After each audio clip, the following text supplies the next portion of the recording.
Hey guys, so this video we're going to talk about building our major scale. So if you have not learned about half steps and whole steps, and if you cannot determine what is a half step and what is a whole step on the keyboard, then you need to go back and review that information before you continue any further. But this video is going to be about building your major scale. It is important to note that your chromatic scale, as we talked about when discussing the difference between whole steps and half steps, your chromatic scale is made up entirely of half steps. So if I wanted to build a chromatic scale and I started at C, I would just be going between the white and black keys. So do, di, re, re, mi to fa would be white to white because that's a naturally occurring half step. Okay, fi, so, si, la, li, ti to do, again, white to white there because that's another naturally occurring half step. And if I went down, I would do the same pattern. Do, ti, te, la, le, so, se, fa, mi, me, re, ra, do. So your chromatic scale is all half steps. However, your major scale is not all half steps. It is a particular pattern that involves both whole steps and half steps. So the major scale is constructed with this formula. The W's represent whole steps and the H's represent half steps. So the pattern for your major scale goes like this: whole, whole, half, whole, whole, whole, half. So remembering that pattern, whole, whole, half, whole, whole, whole, half, is going to allow you to build a major scale from any key on the keyboard. So let's just start with the most basic one. Let's build a C major scale. Our starting note obviously will be C because it's called a C major scale. So from C, we will take a whole step. So we're starting our pattern, whole. Okay, so from C to D is our first whole step. From D, we take another whole step. So we are now at E. But the next part of the pattern, we need a half step. We've got our two whole steps. We've got C to D, D to E. Now we need our half step. So we will go up a half step to F. E to F is a half step. Now we need three whole steps back to back. From F, we will take a whole step to G. Next, a whole step to A.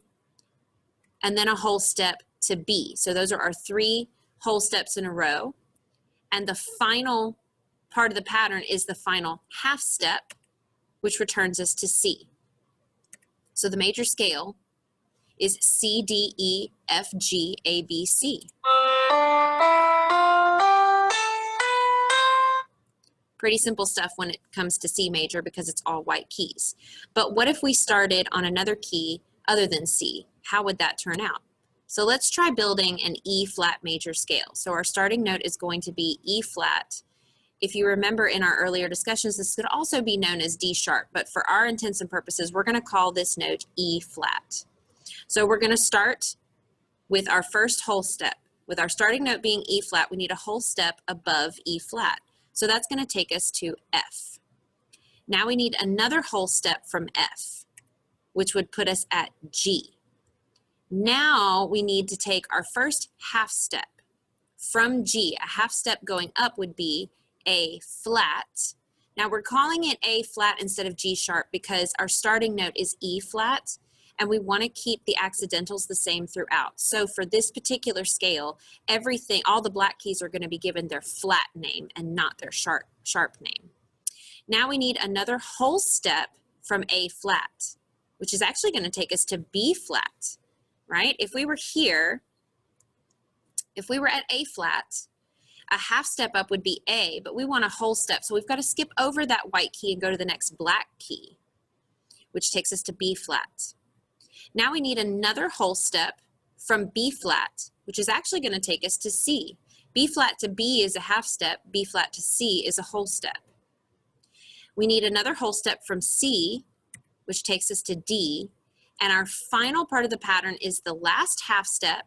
So from D going up returns us to E flat. So we started with E flat and we ended with E flat. And notice that all of our black keys are given a flat name, so that every black key matches in accidentals. So your E flat major scale is E flat, F, G, A flat, B flat, C, D, E flat.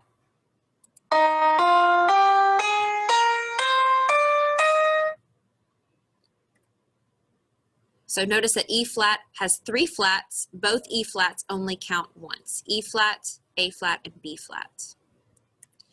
All right, we'll do one more scale. We're going to start this time building the D major scale. So we begin with D, and then we're going to take our first whole step to the right from D, which is going to put us at E.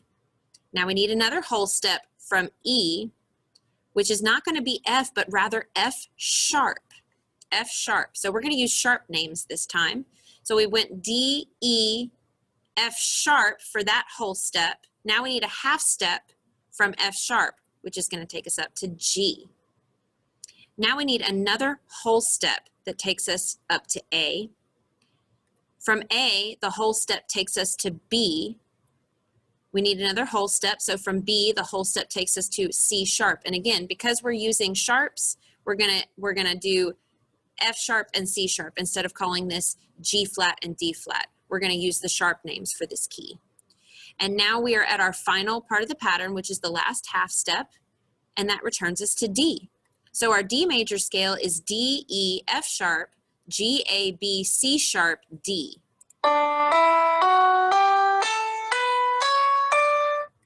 So notice that D major has 2 sharps. It is possible to build any major scale. Just start on the first note and follow this formula. Whole, whole, half, whole, whole, whole, half. So if we put a red dot on any note on the keyboard, we should be able to build an accurate major scale using this pattern. I hope you guys enjoyed this video, and let me know if you have any questions.